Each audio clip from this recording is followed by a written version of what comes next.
If you're 85 or younger, would you like peace of mind and comfort for your family? We're Final Expense Direct with an urgent message for you. The average funeral today costs over $8,000, but the most you'll get from government benefits is $255. How will your family pay the difference? We can help. Our senior plans start as low as just $1 a day and pay up to $30,000 for a funeral and other final expenses. Peace of mind is easy. There's no medical exam. You'll have lifetime coverage, and your plan can't be canceled as long as you pay your premiums. Call now for free information about our senior plans. Answer a few simple questions and receive approval right on the phone. Plus, call right now and we'll give you a discount prescription card for free. Call 800-553-8687. That's 800-553-8687. Again, 800-553-8687.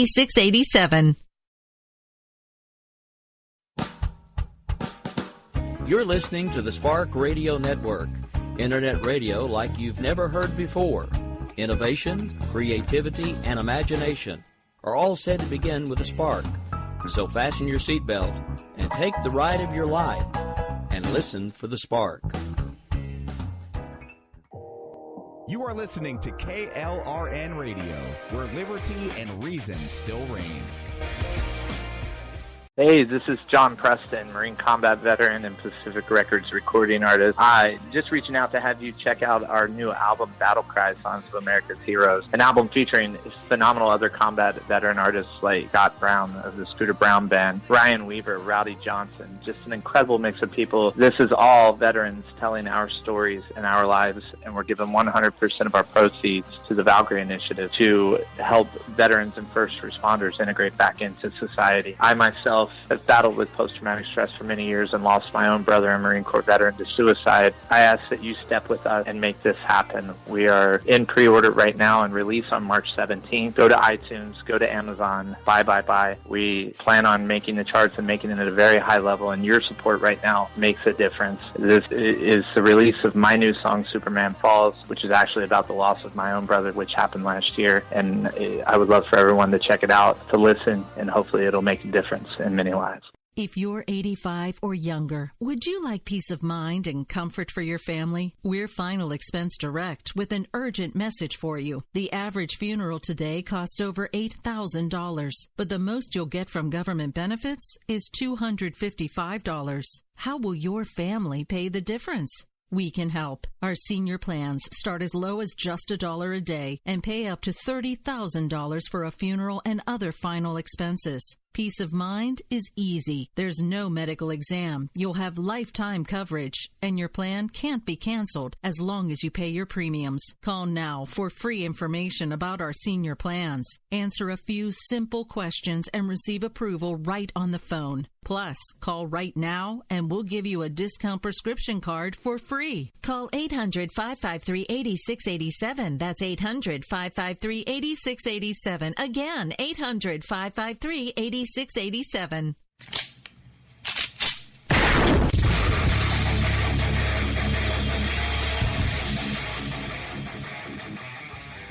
This is Slickery Trigger for Rebel Road Tactical. With proper care and feeding, your pistol will be ready when you need it. There to save your life. Shouldn't your gear be that good? Whether you need a holster for comfortable everyday carry or a tough-as-nails holster for your next training course, Rebel Road Tactical has what you need. Check us out on the web at rebelroadtactical.com.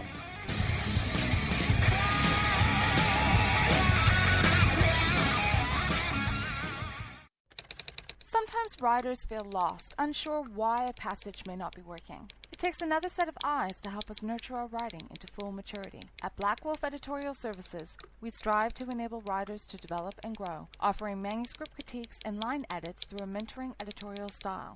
We also offer assistance on generating a writer's bio for your websites. Black Wolf Editorial Services, nurturing your writing into maturity. For a full list of services, visit blackwolfeditorial.com. Here's George Foreman with InventHelp. Hi, I'm George Foreman. Do you have an idea for a new product or invention? People ask me all the time, George, how do I get my idea in front of companies? How do I get a patent? What do I do next? Do you have the same questions? I'll tell you like I'll tell them all. Call my friends at InventHelp. Call InventHelp today for free information. InventHelp has been helping inventors for more than 30 years and has sales offices nationwide. InventHelp can submit your invention to companies who are interested in receiving new ideas. If you have an idea and want to try to patent it and submit it to companies, you should call InventHelp today for free information. Listen, I can't guarantee a company will be interested in your idea, but I believe every inventor deserves the opportunity to step into the ring and take their best shot. Put InventHelp in your corner. To get your free inventor's information, call 1-800-353-6490. That's 1-800-353-6490. Again, 1-800-353-6490. KLRN Radio has advertising rates available. We have rates to fit almost any budget. Contact us at advertising@klrnradio.com.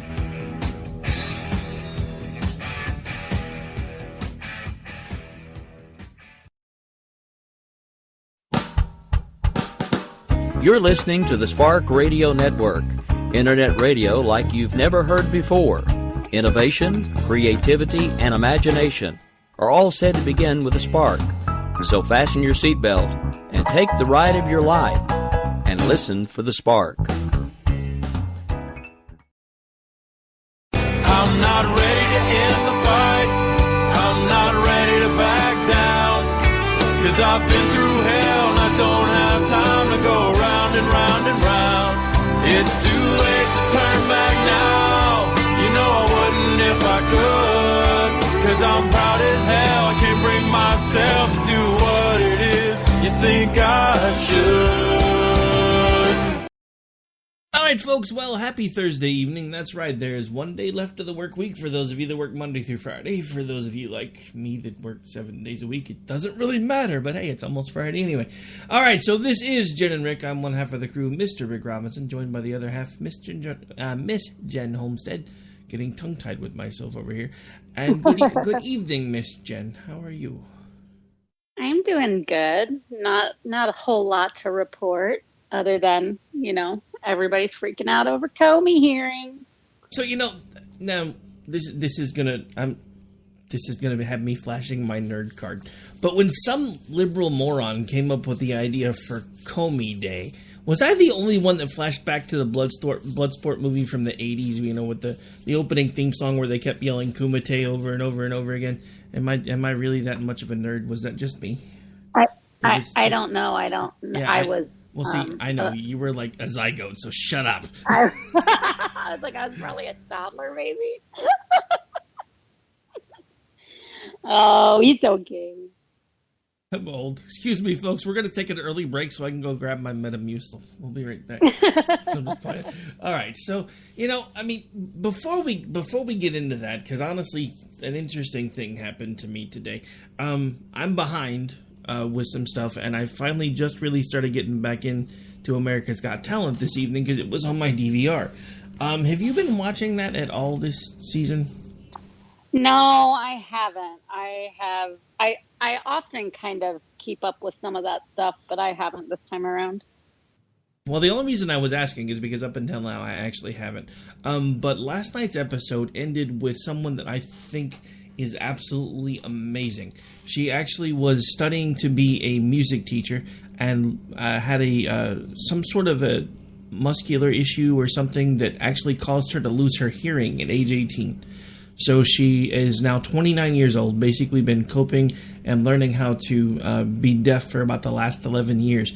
And she actually performed on a live stage last night in front of millions and millions of people, and she was singing and playing a guitar. And it was amazing. I'm not one of, because you hear all these guys all the time, oh my God, I saw that, and it brought tears to my eyes. coming from a musical background family, which I didn't, music has always been an important part of my family, but I never really knew why until I got older. Apparently, my grandmother and my grandfather used to professionally write music when they were younger, and I had no idea. I mean, it was just one of those things where a couple of the songs got really close to taking off, and it just never really happened, but they made money professionally writing music when they were younger. And so I have, like, lots of people in my family with some innate musical ability. So, I guess it's genetic, but watching that and listening to the story and then having her come out on stage knowing that she cannot hear a thing that she's saying, and she is playing a guitar and singing almost a pitch-perfect song, just to tell you how good this is, because Simon Cowell is a judge this year. And we know how hard Simon Cowell is on people that sing. He tears anyone apart the second they miss a note. He hit the golden buzzer. Which, for anybody that doesn't know, means that she instantly got pushed through to the live shows. This was probably one of the first times in a very long time that I've watched something and it literally brought tears to my eyes. So I was kind of hoping you'd watched it too, but that's okay, I can have my moment by myself.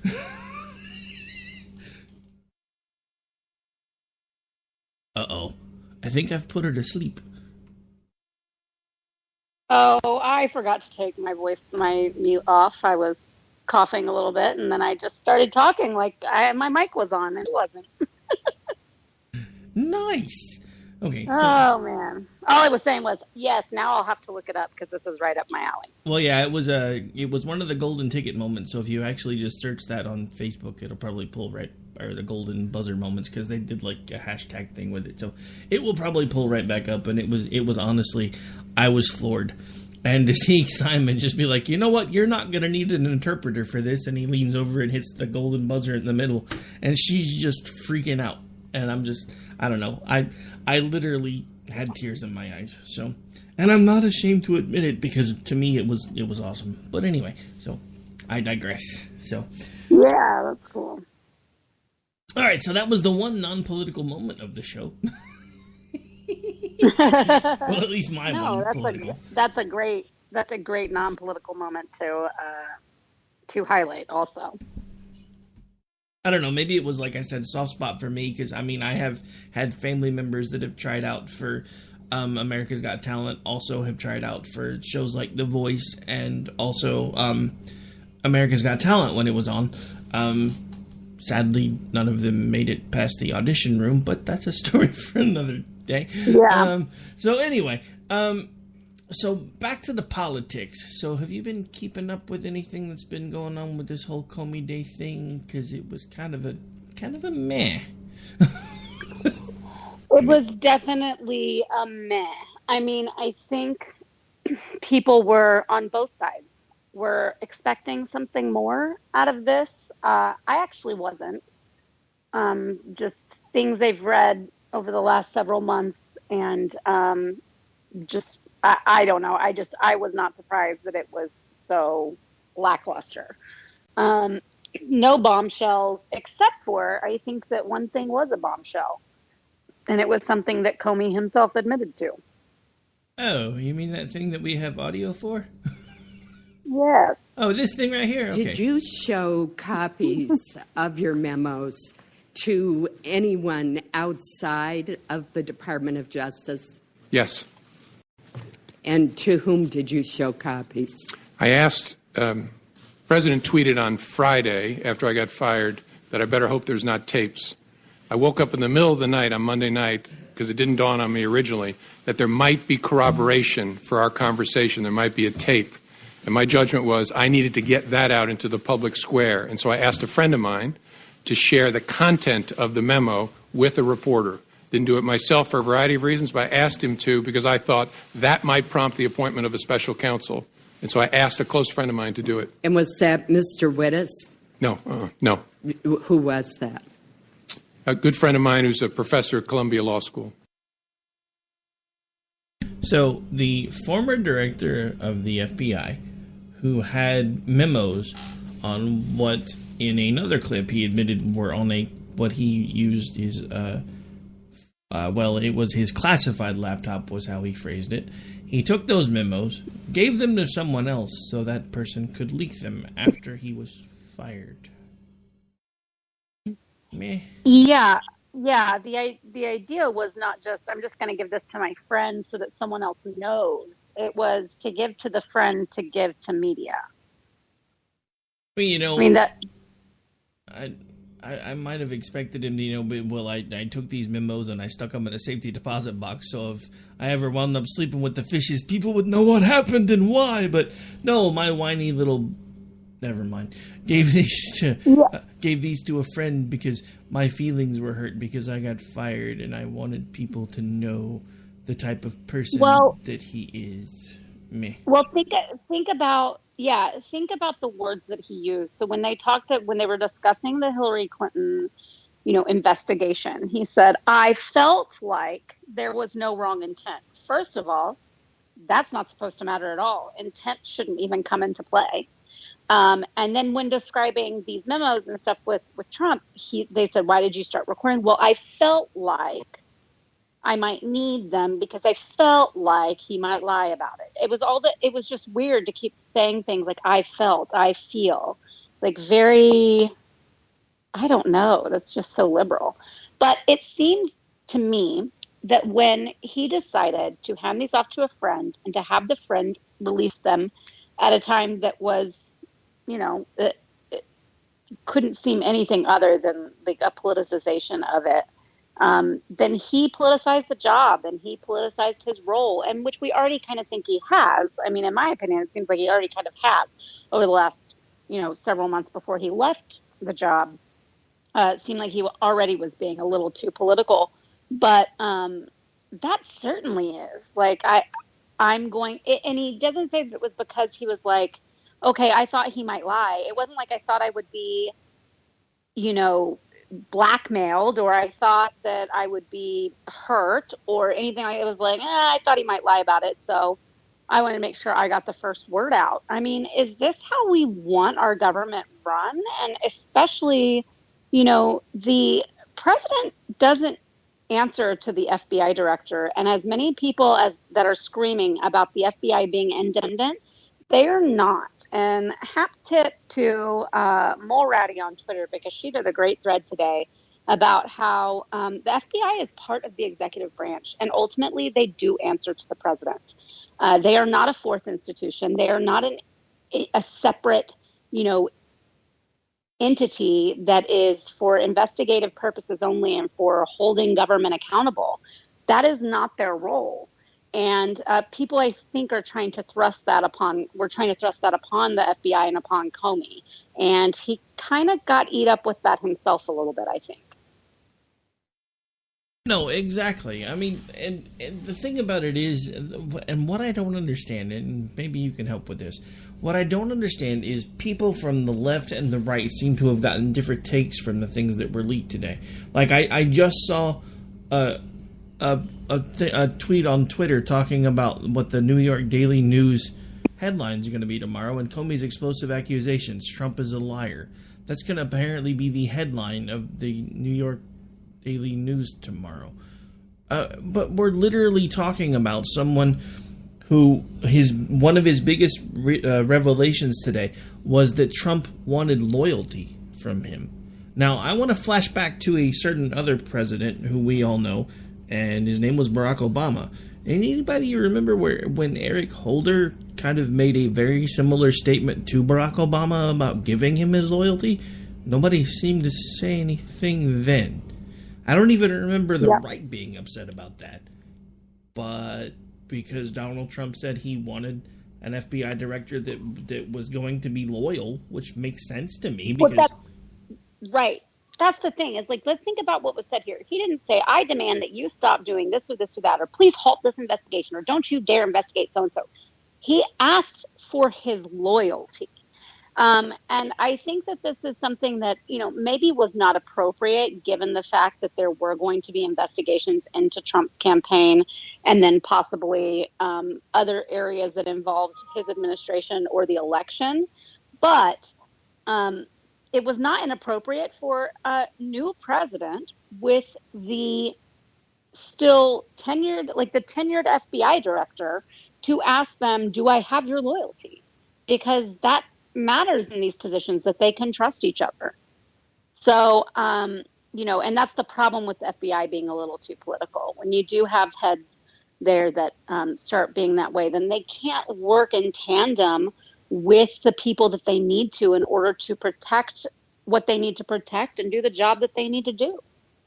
Exactly. And I want to put that, because you touched on something, and I want to kind of expand on that a little bit. Let's not forget that this was a newly elected president sitting down with the FBI director that was appointed during the previous administration, which was on the other side of the aisle. So is it really that unheard of for a newly elected president to sit down with the FBI director that was appointed in a previous administration and say, look, I only have one question for you. Do I have your loyalty at this point? Because to me, that seems like a valid question when you're basically coming in. Your rules are your rules and the way you do things are gonna be completely different than the last guy. You know that this guy was appointed by the previous guy. It's like, okay, so are you gonna work with me at this point? Or are you gonna not? And I think what Trump. Go ahead. Sorry. I was gonna say, I think what Trump kind of started figuring out over time was that maybe he really wasn't working with them as much as he said he was going to. I mean, say what you want, say what you want about Trump. He's usually a pretty good judge of character. I mean, and I think. Go ahead. What I was going to say was, I think that with, in addition to just like, are you going to work? There was already the kind of thorn in the side of their potential relationship because Comey had investigated Hillary Clinton and Trump had been so outspoken about, her being punished, basically, that she be indicted, that she be convicted, and that she be punished for her crimes. And he had blasted Comey pretty publicly when Comey declined to take it further. So I think that there's even an added layer of necessity in having a conversation like that than there would normally be. Now, I have one more revelation about the hearing that I want to touch on, then it's probably about time to take a break. And then I want to change gears because a very interesting thing happened on social media today when the left and the media expected Comey to kind of rule the day. And then a friend of ours started at a hashtag and everything kind of changed. And we're going to talk about that after the break. But right now, I do have one other piece of information that I thought was really necessary to pull from the hours of the Comey testimony, because this lends to another very important point that the left didn't seem to want to listen to. So on the cloud, we keep talking about this cloud. You perceive the cloud to be the Russian investigation in general. Yes, sir. But the specific ask was that you would tell the American people what you had already told him, what you had already told the leaders of Congress, both Democrats and Republicans, that he was not personally under investigation. Yes, sir. That's he was asking you to do what you have done here today. Correct, yes, sir. So I want to run through that real quick just to make sure, because it was a pretty quick clip. It only lasted like 22 seconds. So in this clip, Rubio is asking the question. So what Donald Trump wanted from you was for you to tell the American people what you had already at this point told him. You had already told us, meaning high-ranking members of Congress, and you hadn't done it yet, and yet you did it here today. And Comey's blunt, short answer was yes, sir. So, right. Here's my thing with all of this, because I still want to know what's going on with Russia. I don't care at this point whether the Trump incoming administration had anything to do with it, Trump had anything to do with it, or if the Obama administration for some reason had anything to do with it. I just want to know if somebody from our country assisted them in doing what we're pretty sure they've done. Because let's face it, they have openly admitted to meddling in several elections right around the same time that ours was occurring. So I'm not saying that they didn't do that, but what I am trying to figure out is why are we not focusing on that part of it? Why are we trying to shift the blame to Trump? Let's ferret out what the Russians did, when they did it, and worry about blame once we know more about what's going on. And would that not have made things easier on the current sitting president if the director of the FBI would have said, look, we are seriously investigating Russia, but at this time, the president is not under investigation for any of the things that are going on right now. Why? You know why? Because, like I said before, he was acting politically. He absolutely was. There's no other excuse for it. He was playing coy with the media. He was playing coy with the administration. He was hinting at, him being under investigation, but now outright saying so, but then also not saying he wasn't. He played this game for months and let the media run rampant with stories about how our election should be null and void, about how our president should be impeached just for the mere fact that he was under investigation and how the world can't trust him. They are putting that out there to the entire world. You think the international community wasn't paying attention? Absolutely they were. They were writing about it too, that even in America they're saying that he did because he's under investigation. And they're going away with all of these little conspiracy theories and all of these unfounded allegations. And all Comey had to do, and it would not have been compromising anything, is say, actually, the president is not under investigation. X, Y, and Z are. And he refused to do it because he was playing a card.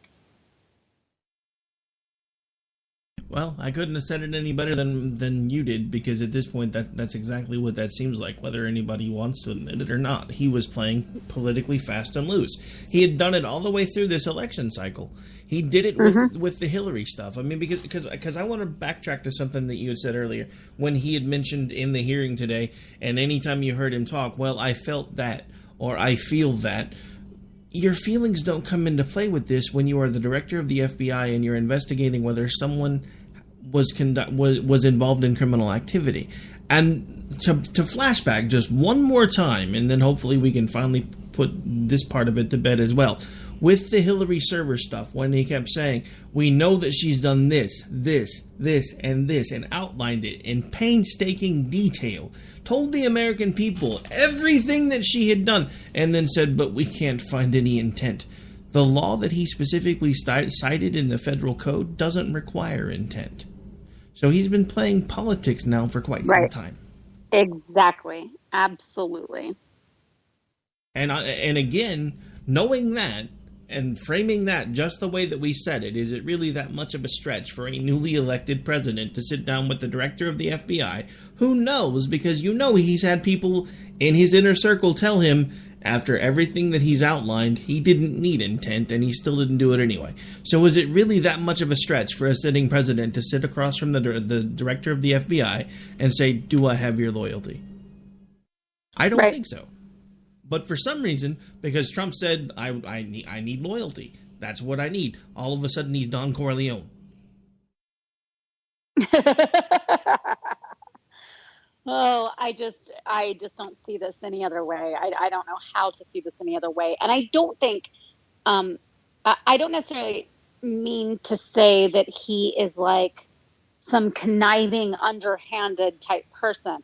I just think in this situation, he got in a little over his head with his political capital and power, and he used it.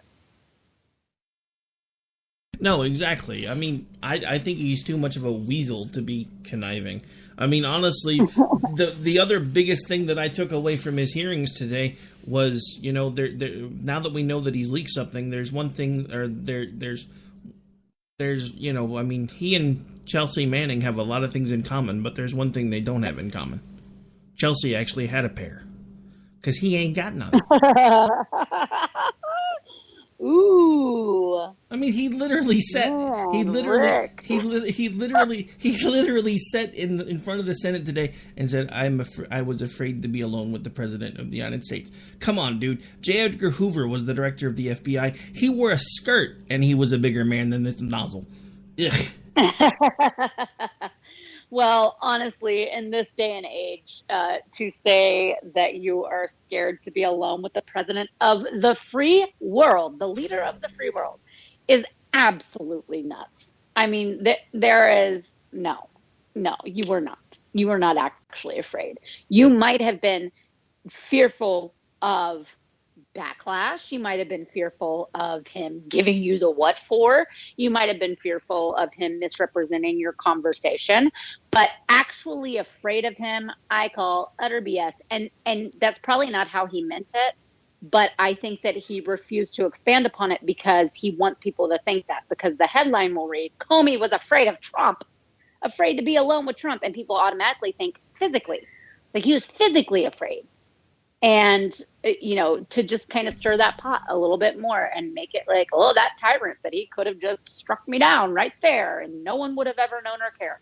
it's crazy. And, I know that you're right, but at the same time, I'm just thinking, sitting director of the FBI, you're talking about one of the top cops in the country who's afraid to be alone with the president. I mean, I know that, we are a society full of beta males now. I mean, we literally have young boys dressing up as women so they can run in girls' track meets and beat girls at sports now. So, I mean, I realize that the male gene pool might be kind of deteriorating here, but to think that someone who is actually, like, one of the top cops in the country would be like, I didn't want to be... I mean, he literally talked to Jeff Sessions and said, make sure I'm never alone with him again.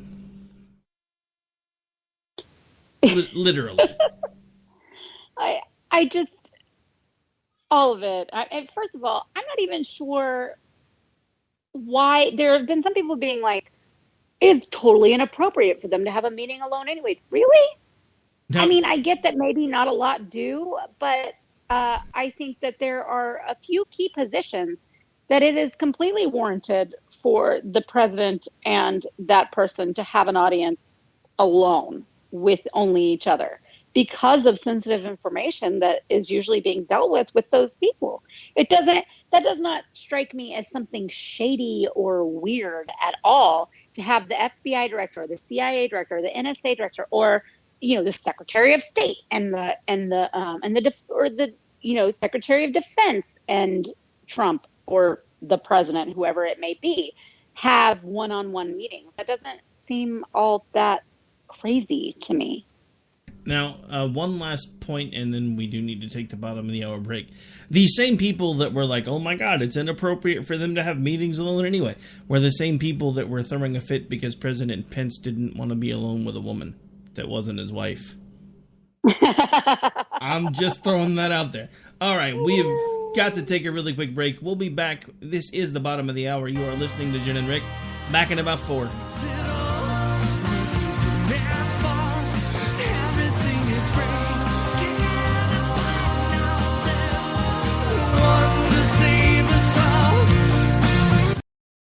The following message contains a special offer for listeners of this station. Are you a man over 40? Are you constantly looking for the nearest bathroom? Do you wake up multiple times a night to use the bathroom? Right now, Perfect Prostate is sending out free bottles of their groundbreaking new formula to listeners of this station. Perfect Prostate Formula was developed by medical doctor Mitchell Fleischer, and its ingredients have been clinically studied to reduce your frequent nighttime bathroom visits and promote healthy urine flow. Right now, preferred customers get their first bottle of Perfect Prostate absolutely free. There's nothing to lose. Perfect Prostate is guaranteed to reduce that constant urge to use the bathroom, especially at night, and promote healthy urine flow. Don't wait. Call now for your free bottle. Just pay shipping and processing. Dial 1-800-675-0251. That's 1-800-675-0251. Supplies are limited. One free bottle per household. Call now. Dial 1-800-675-0251. That's 1-800-675-0251.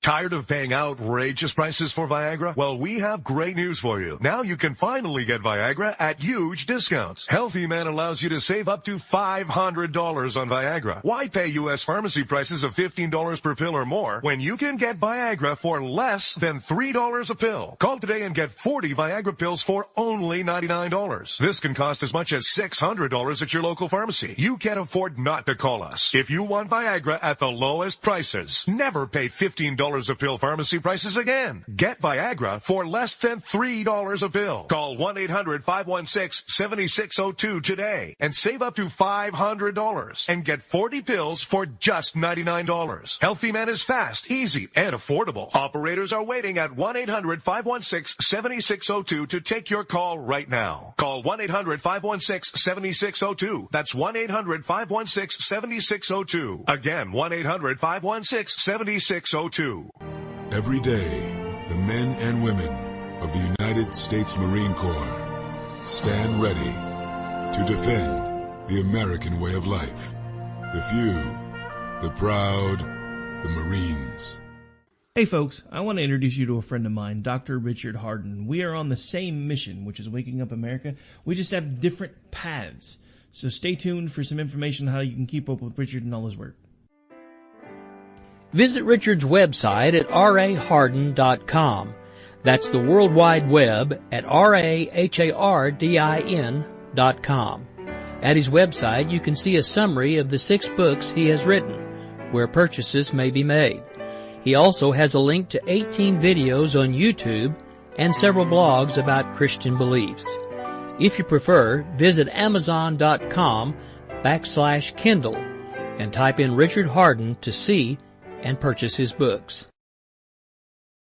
Here's George Foreman with InventHelp. Hi, I'm George Foreman. Do you have an idea for a new product or invention? People ask me all the time, George, how do I get my idea in front of companies? How do I get a patent? What do I do next? Do you have the same questions? I'll tell you like I'll tell them all. Call my friends at InventHelp. Call InventHelp today for free information. InventHelp has been helping inventors for more than 30 years and has sales offices nationwide. InventHelp can submit your invention to companies who are interested in receiving new ideas. If you have an idea and want to try to patent it and submit it to companies, you should call InventHelp today for free information. Listen, I can't guarantee a company will be interested in your idea, but I believe every inventor deserves the opportunity to step into the ring and take their best shot. Put InventHelp in your corner. To get your free inventor's information, call 1-800-353-6490. That's 1-800-353-6490. Again, 1-800-353-6490.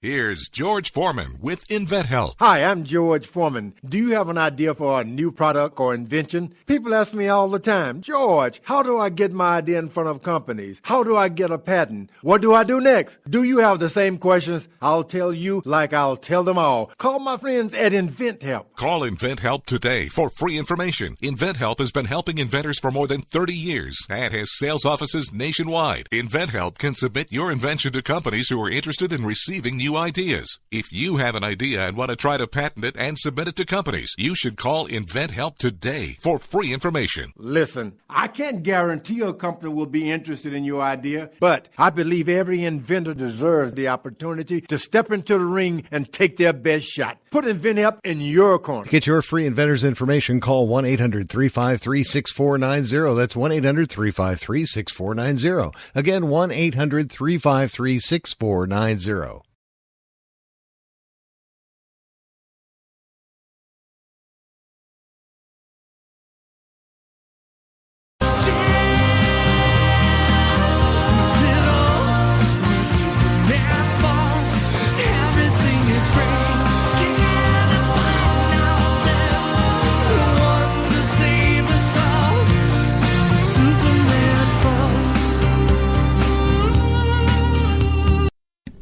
All right, folks, welcome back. Well, we're well into the second half of the show now. Now, for those of you who may have missed Tuesday, we're doing things a little bit different when I'm back-to-back for 2 hours now. We're going to roll from one right straight into the other, but we got about 23 minutes left. I thought we could have a little bit of fun because an interesting thing happened today. Because Comey, you know, we talked about how he's been waxing political lately and working things for his own agenda and doing all those interesting little things that are now starting to come out that he's been doing. Like publicizing the whole Hillary Clinton thing and them saying, but we're not going to press charges, and keeping secret notes about the president and then releasing them to a friend so that friend can leak them to the press. But an interesting thing happened today because, you know, everybody thought Comey was going to dominate the news cycle today. And for a while, he still is as far as mainstream news. But then an interesting thing happened on Twitter. A friend of ours, named Michael, who I'm not going to give his last name, actually started a hashtag based on a tweet that Kurt Eichenwald put out, which was an insane tweet, by the way. And it's so ridiculous. It actually trended for most of the day. Last count, it apexed at number 3 across the country, which is amazing. You know, that's the funny thing about that group, because you guys start hashtags all the time, and it's even happened to me a couple of times where I'll just come up with this crazy idea of, hey, we should use this hashtag, and next thing you know, it's trending, and I'm just like, didn't see that coming. Now it's happened. Oh my God. It's happened for you and a few others a lot more than most, but I've even managed to get into it, I think, twice so far, which I don't know. The first time a hashtag trended for me, it was like the most amazing thing ever because it never happened before. I was like, oh my god, my hashtag is trending. I still get excited. I'm like, oh, I did it. And like you said, you never know which ones are going to do it. Like you can have some great ones and a lot of great people participate, but it just never really takes off. But we've got this group that has so many people and a lot of them have a heck of a lot more followers than I do. And sometimes it just catches fire and it's really fun when it does. But yeah. Well, I can Wall the movie was pretty great. I've noticed there seems to be a pattern. If it's something around a crazy tweet and somebody comes up with the idea of, hey, let's take this crazy tweet and use the premise of this tweet to change a song or change a movie title. Those are the ones that seem to trend the most because it seems like everybody gets in on those. Yeah, I think you're probably right. Well, because it's it's something that's relevant. It's like current affairs, and people are just like, oh, I want to get on this. They've already seen whatever it's referencing, and so it's kind of a fun, interactive thing, as opposed to just being like, okay, now we're going to, which these are all the hashtags can be fun, but sometimes people are like, Harry Potter, blah blah blah, or whatever, and those don't always necessarily take off. But I will tell you, I'm a night owl, and for good reason. My job usually entails me working events until 2, 3, 4 in the morning. But I will say that there are some pretty good ones that happen at night, and it's usually something about books, movies, music, and it's less politically inclined at all. It'll be like, put this in a movie or put this in a something like it, it'll be something very benign. And those tend to go really well on quote unquote late night Twitter after dark, I guess. But no. During the day, you can't use that. That has an entirely different connotation, and it's scary. Oh, I know they still use it though, even for these things. It's funny. But anyways, what I'm saying is to get one going during the day and get that to take off, it just seems to be much harder to do. And it usually works when it's something current events related that everybody can turn into something funny. So just to make sure that everybody knows what we're talking about, the hashtag that was trending was I can Wall the movie. And what happened is, Mr. I have seizures from bright lights. Wasn't he the one that tried to sue somebody for sending him a tweet with a flashy thing or something? For a GIF. So it had a GIF in it. Yeah, it was a GIF on a tweet, and they were like, he was like, his wife supposedly responded and said, I called authorities, like he's, epileptic, and you caused him to have a seizure, so that's abuse. It was assault is what they were trying to say.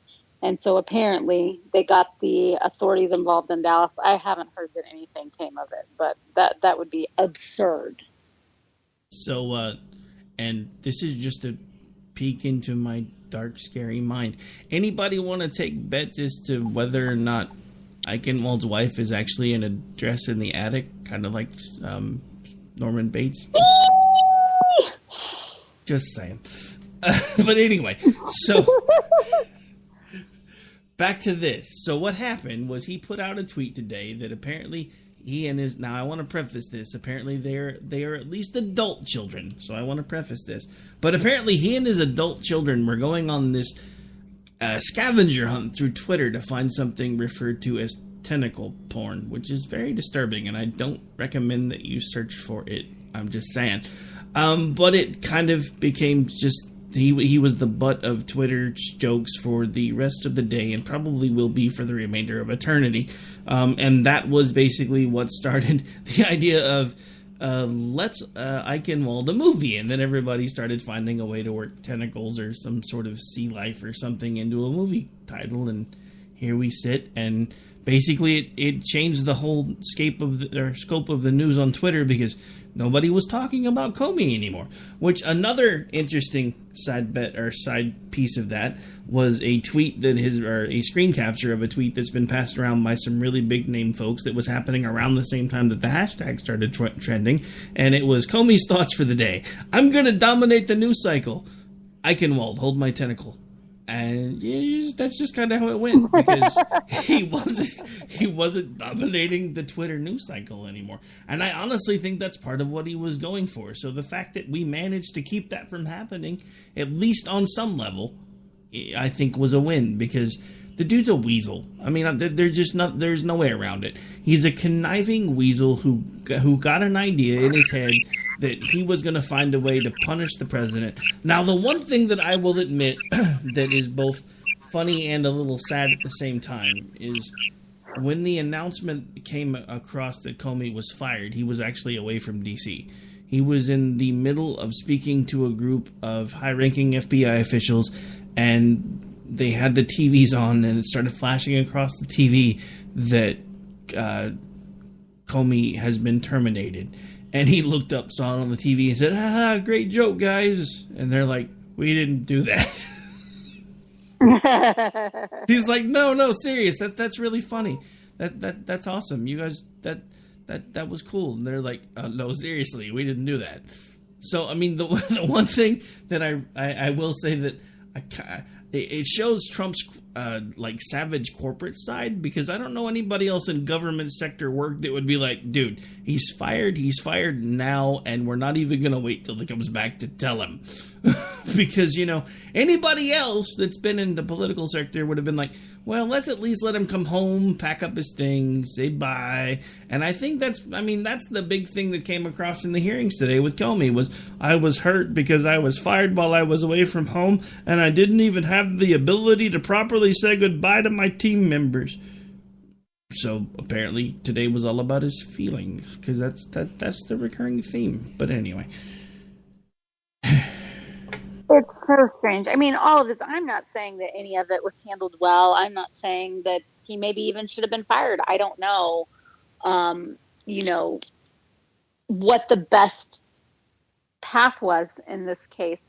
I think it certainly did appear to be a little bit, fishy, and with all the talk of investigations. But like we now know, Comey wasn't investigating Trump.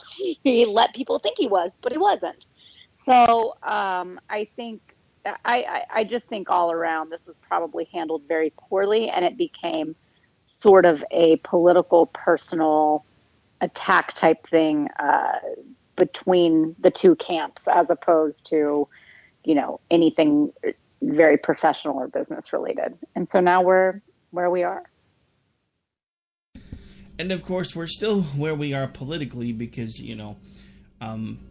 we now have people actively rooting for the Titanic to hit the iceberg just because they don't like Trump and blah, blah, blah. I just, I get it. I wasn't a fan of Obama. There were plenty of things that he did that I didn't agree with, but I wasn't actively campaigning for him to fail. I was literally cringing every time that he did, or every time he did something that was completely insane, but I was not actively going, well, see, I told you this wasn't going to work, and this is why, and blah, blah, blah, then, because that doesn't do any good. I don't get it. Because look, I didn't vote for Trump. I'm not even sure I'll vote for him the second time so far, because while there's been a handful of things that he's done that I've agreed with, I don't like the fact that the entire Republican Party seems to be lined up electric slide style and about ready to take a giant shuffle to the left.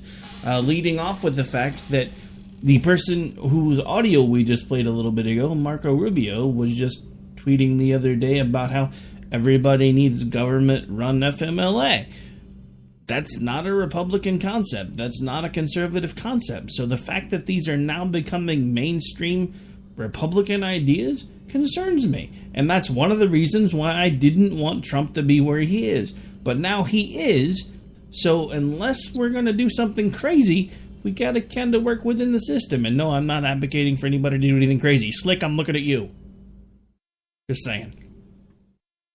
Yeah, I mean, that's the thing is that, like you said, there are just too many things that are becoming mainstream. I will say something about the Marco statement, the Marco tweet. I was immediately like, and I did some snarky tweet about it and got a lot of retweets. And then a couple people were like, I'm not even sure that's what he meant. And they might be right, because I looked at it and I go, well, it's just one tweet. He did not put out a statement. He has not said anything publicly. It was this one tweet that said, Ivanka's doing good work. Families should be able to whatever. But it didn't say anything about, I think, federal funding or, this or that, which he has been against in the past. So I'm not sure if it was more of like a solidarity, because the headline on the Ivanka thing was not really about the government involvement. It was about, how families shouldn't have to suffer for having or lose jobs or whatever for having children. And I was like, okay, so I read a little bit more about it and some other hot takes on it, and it's about split down the middle. But but that's the whole point, though, is that it is a concern that even someone who has been against this in the past might embrace it, because that's the way this party is headed with Donald Trump at the helm, and that's really concerning for pretty staunch, principled conservatives. Well, no, exactly. And, I don't know. I mean, I think part of what kind of got me thinking about the whole tweet with Marco was the fact that I saw some other folks that we know that were like, I remember when we used to speak out against these things. And I read the tweet a couple times, and I'm like, is he really advocating for what it sounds like he's advocating for? And I mean, I don't know. That's one of the hard things about Twitter. And that's another hard thing about social media in general. It's hard to determine tone in print, because there needs to be there needs to be a sarcastic font. I don't know what it's going to be, but somebody needs to come up with a button you can hit on your keyboard where anybody automatically knows that what you're typing is sarcasm, because sarcasm doesn't seem to translate well into print, and it gets me in lots of trouble. It really does, because I'll tweet something, and like this morning, I had a guy that was like, you don't have to, because you were involved in the thread. It was the one where the dude had jumped on me because, the title of the show last night didn't even bother to listen to the show. But another guy came on later. By the way, didn't even bother to look at your profile or anything. Yeah, I know. That's why I did my really sarcastic, yeah, Rick, yeah. What are you going to say about this? And how dare you? Did you like him? Did you vote for him? Yeah, but see, of course, people that know us were like, oh my gosh, that's really funny. And people that didn't know us were like, oh my God, she's a Trump hater. Because, sarcasm doesn't work well on Twitter. But, so somebody else later had made some smart-ass comment about conservatism shouldn't be reactionary and was really, really angry. So I decided to do a play on words, and I'm like, so we shouldn't be reactionary? Well, that tweet seems kind of reactionary. And, of course, he was talking about reactionary as far as, the movement goes. And he starts quoting all of these authors. He's like, have you read this person? Have you read that person? I was like, dude, it was a play on words. Calm down. It's okay. By the way, you're being kind of reactionary again, and he never said another word. Yeah. I couldn't pass it up. I just, I was tagged in the tweet, and so he responded, and I just couldn't let it go. I was just too much of a smart aleck for that. Well, actually, it got even more interesting, because I got up this morning. I was like, damn, this thing is still going. So I started looking, and station manager Ann was on the KLRN account. And somebody had called the guy that had attacked me and asked and tweeted out, are you bipolar? Well, since I was tagged in that, she thought they were talking to me. So she starts talking to them. It's like, well, no, he's not bipolar. He's opinionated. If you looked at his profile, it says this, it says that. I'm like, okay. So point number one, notice the fact that there is no picture on this profile. That leads me to believe it is either a troll or a bot. And then she kept going anyway. And then I was like, okay, so point two. If you'll look, the person that comment was directed to, at least if they know how to use Twitter, was the first person named, and it wasn't me. So I think they were talking to the other guy. And then I went and looked at their profile, and it was complete Trump-laden, Trump psychosis. And I'm like, they were talking to the other guy. Yeah. And I think it was one thing that really rubbed me wrong where whenever someone is like, answer for this. And it was like, can you explain this? It's like, I don't have to explain anything. I'm sorry. No, I'm not going to explain to you why I have this in there and my, the radio producer is defending me right now. No, they don't have to explain anything. I don't have to. I'm a free individual, like able to have my opinions. And there's nothing about your bio that said anything that is even remotely offensive. So I always hate it whenever that is usually my reaction when someone's like, can you explain yourself about blah, blah, blah, blah, blah. It depends on what we're talking about and how they come across. Because normally I'll be like, no, I don't have to give you bleep, pretty much. My usual response to someone live and in person when they come at me and say, can you explain this because of blah, blah, blah, blah, blah, blah, blah, I'm like, okay, so a couple of questions. 1, am I married to you? No. Do you sign my paycheck? No. Then step off, because those are the only 2 people I have to answer to. Mm-hmm. And people people don't like that, but that's my usual response. Yeah, that's a great response. That's pretty great. All right, so we are coming to the end of the show. I want to make sure I plug something because it's a big deal. We have Polita-Bunny coming on with us tomorrow night on the Robinson and Wright Show. I'm going to try to hijack her for the whole hour, but, she's already going to be drinking coffee to come on with us at 11 at night, which I've never actually hung around Sam while she's been drinking coffee. That could be fun, especially coffee late at night. Oh, my gosh, wait, what? Yeah. I thought she was, like, always on coffee. Always on coffee, like like it's a drug. Oh, I thought she's always on it. Well, I mean, to some of us, coffee. Oh my gosh, I adore her. to some of us, coffee is a drug. To some of us, if you remember the book Dune, you remember Spice, and how their chant was "Spice is life." To me, that's coffee. I have to have it. Well, actually, I guess more specifically, it's caffeine. That's honestly something that I have been struggling with lately because I realized that now that I'm back to getting about 2 to 3 hours of sleep a day, most of the time, I consume mass amounts of caffeine. Well, the problem is I've been slowly detoxing myself, and I say slowly because every so often I have to get at least a little bit. So I'll drink some coffee, and every once in a while I'll sneak about a half a soda just because if I get to the point where I completely have no caffeine, it sounds like the other night when Dan and I were on the radio and I couldn't remember the ACLU. I literally was sitting there for like a minute going, I know the name of this group and I cannot think of it, and it would literally be right on the tip of my tongue and then it would be gone. I'm finally like, dude, just go ahead. Go say whatever you're going to say because for some reason I cannot remember the name of this group for the life of me. And I was like, I literally am so addicted to caffeine, I don't think my brain can function without it anymore. It was bad. I mean, I literally was actually starting to worry. So I actually started using a little bit more caffeine and slowly started backing myself back off of it again. And it doesn't seem quite as bad, but every so often it'll just be like, the mental transmission slips a gear. I'll be mid-thought and it'll be a really good one and it'll be like, train of thought derailed track 1. Somebody get the toxic crew out here because it's going to be a mess. It's just terrible. Oh, that's funny. I hate getting old because, yeah. I mean, dude, literally, like in high school, I could irritate my teachers because there would be times I would forget my textbook in my locker. They'd be like, you didn't bring your textbook. We're reading from it today. I was like, give me a page number. And I could quote it almost word for word. Not perfectly, but enough that it would annoy the shit out of my teachers because I said a bad word on the radio. Could I have to go back and mark this one explicit now? Sorry, ladies and gentlemen. Remember that caffeine thing we were just talking about? Yeah, there we go. Prime example right there. I've almost done it so many times, but wow, that's hilarious. I love it. I literally have back not done that in like 2 years.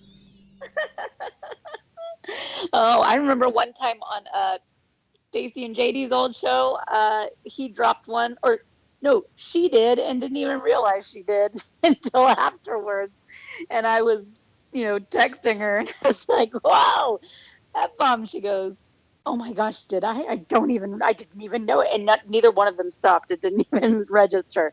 But if you know either one of them, you know why that didn't register. Oh, yes. having spent an entire CPAC sequence with both of them last year, which was actually a lot of fun, by the way. But yeah, they're kind of like me in person. That's why it just happened that I didn't catch it, because if you've ever been around me in real life, I cuss like a sailor. And I tell everybody that up front. I am absolutely me too. It's pretty bad. In fact, on Twitter, like one of the best ways you can get me, one of the only ways you can get me to tell you where to go is if you comment on my on my language or tell me that I shouldn't speak that way. You're pretty likely to get a nice little string of expletives.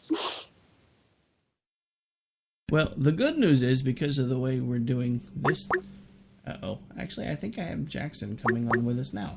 He's hitting me... Well, actually, it's straight up 10 o'clock. Hang on just a second. Okay. Hey, Jackson, I know that's you, but we're actually just wrapping up the other show, so hang tight for just a second. At least I think that's Jackson. Jackson, you there? Maybe not, Jackson.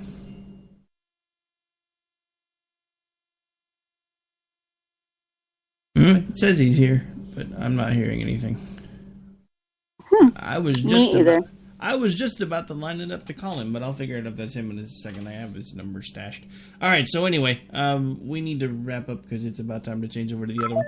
Why don't you remind folks where it is that they can hang out with you when you are not on the radio with me? Yes. Twitter, I'm at J Homestead. Facebook, JR Homestead. But I'm definitely on Twitter more. And you can always check out misfitspolitics.com.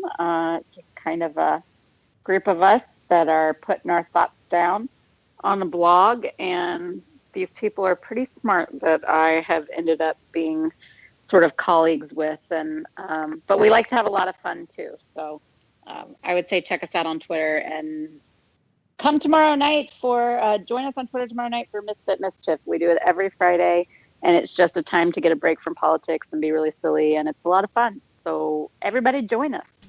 I usually try to get in on that one at least a little bit. Most of the time I figure out it's going on. It's kind of winding down, but I'll still throw my 2 cents in there, here and there.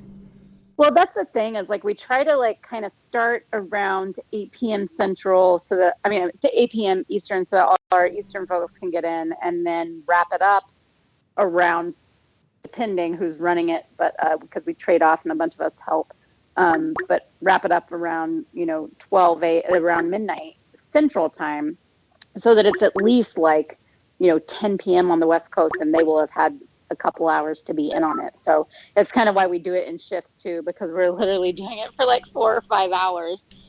But it's a lot of fun, and we've found that people really like it. We get people that tweet us throughout the day on Friday saying can't wait for Mischief tonight, and I wonder what ridiculous positions they're going to make us, decide now. We've done really silly polls, where it's who would you rather kiss, Bill, Hillary, or Chelsea? And we do a lot of we do stuff that involves politics sometimes, but we also do things last week we were name a song that couldn't be on the radio now. We'll do send us all your gifts for we'll probably do a Comey memes one or something tomorrow. So it's just a lot of fun, and it's kind of a nice little break, and it gets people going and interacting on threads, and people become friends that weren't friends before. So I really love Friday nights on Misfit Mischief. It's a hashtag, and so everybody come join. All right, and of course, I am AOTR_host on Twitter. You can come chat and hang out over there all you want. You can also shoot me an email anytime you want at rick@klrnradio.com. On that note, we are out because I have a guest who's coming on with me on the next hour, and he's chomping at the bit. He's tried to call in 3 times already. We will see you guys next Tuesday. This is Jenn and Rick. Back before you know it. Take care. God bless.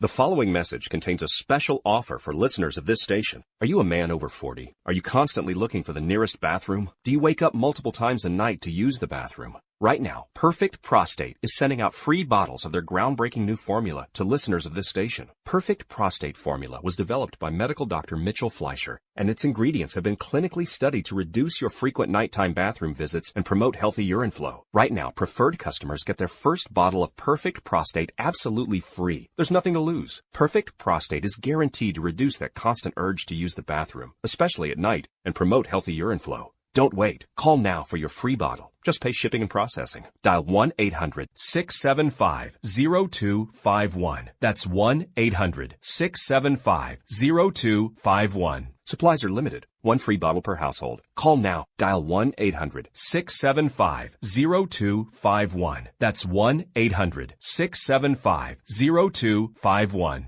Tired of paying outrageous prices for Viagra? Well, we have great news for you. Now you can finally get Viagra at huge discounts. Healthy Man allows you to save up to $500 on Viagra. Why pay U.S. pharmacy prices of $15 per pill or more when you can get Viagra for less than $3 a pill? Call today and get 40 Viagra pills for only $99. This can cost as much as $600 at your local pharmacy. You can't afford not to call us. If you want Viagra at the lowest prices, never pay $15 a pill pharmacy prices again. Get Viagra for less than $3 a pill. Call 1-800-516-7602 today and save up to $500 and get 40 pills for just $99. Healthy Man is fast, easy, and affordable. Operators are waiting at 1-800-516-7602 to take your call right now. Call 1-800-516-7602. That's 1-800-516-7602. Again, 1-800-516-7602. You're listening to the Spark Radio Network, internet radio like you've never heard before. Innovation, creativity, and imagination are all said to begin with a spark. So fasten your seatbelt and take the ride of your life and listen for the spark. You are listening to KLRN Radio, where liberty and reason still reign. Hey, this is John Preston, Marine combat veteran and Pacific Records recording artist.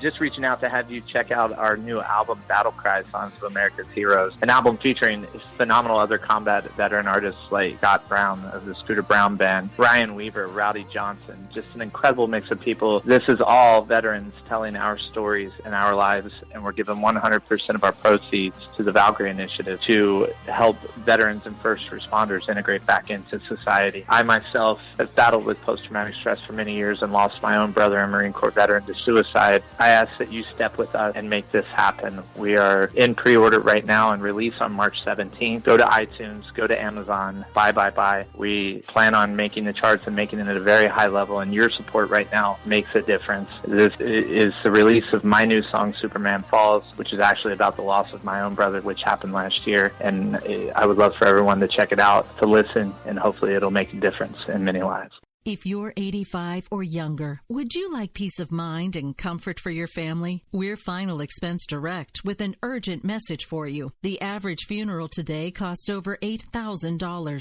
but the most you'll get from government benefits is $255. How will your family pay the difference? We can help. Our senior plans start as low as just $1 a day and pay up to $30,000 for a funeral and other final expenses. Peace of mind is easy. There's no medical exam. You'll have lifetime coverage, and your plan can't be canceled as long as you pay your premiums. Call now for free information about our senior plans. Answer a few simple questions and receive approval right on the phone. Plus, call right now and we'll give you a discount prescription card for free. Call 800-553-8687. That's 800-553-8687. Again, 800-553-8687.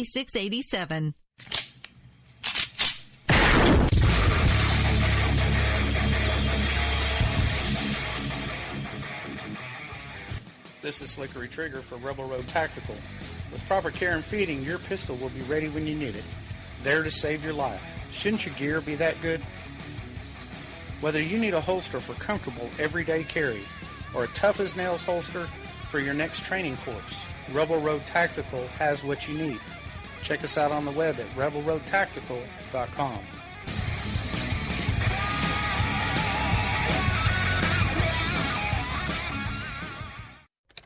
Sometimes riders feel lost, unsure why a passage may not be working. It takes another set of eyes to help us nurture our writing into full maturity. At Black Wolf Editorial Services, we strive to enable writers to develop and grow, offering manuscript critiques and line edits through a mentoring editorial style. We also offer assistance on generating a writer's bio for your websites. Black Wolf Editorial Services, nurturing your writing into maturity. For a full list of services, visit blackwolfeditorial.com. Here's George Foreman with InventHelp. Hi, I'm George Foreman. Do you have an idea for a new product or invention? People ask me all the time, George, how do I get my idea in front of companies? How do I get a patent? What do I do next? Do you have the same questions? I'll tell you like I'll tell them all. Call my friends at InventHelp. Call InventHelp today for free information. InventHelp has been helping inventors for more than 30 years and has sales offices nationwide. InventHelp can submit your invention to companies who are interested in receiving new ideas. If you have an idea and want to try to patent it and submit it to companies, you should call InventHelp today for free information. Listen, I can't guarantee a company will be interested in your idea, but I believe every inventor deserves the opportunity to step into the ring and take their best shot. Put InventHelp in your corner. To get your free inventor's information, call 1-800-353-6490. That's 1-800-353-6490. Again, 1-800-353-6490. KLRN Radio has advertising rates available. We have rates to fit almost any budget. Contact us at advertising@klrnradio.com.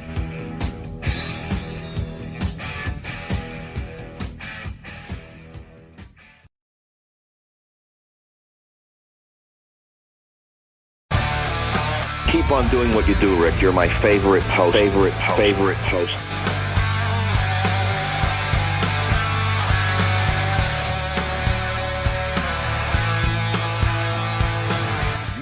This freedom is anything but free. What we have here depends on those who will fight for what they believe. When we stand together, there's nothing that we can't achieve. This nation of people standing as one in the name of liberty.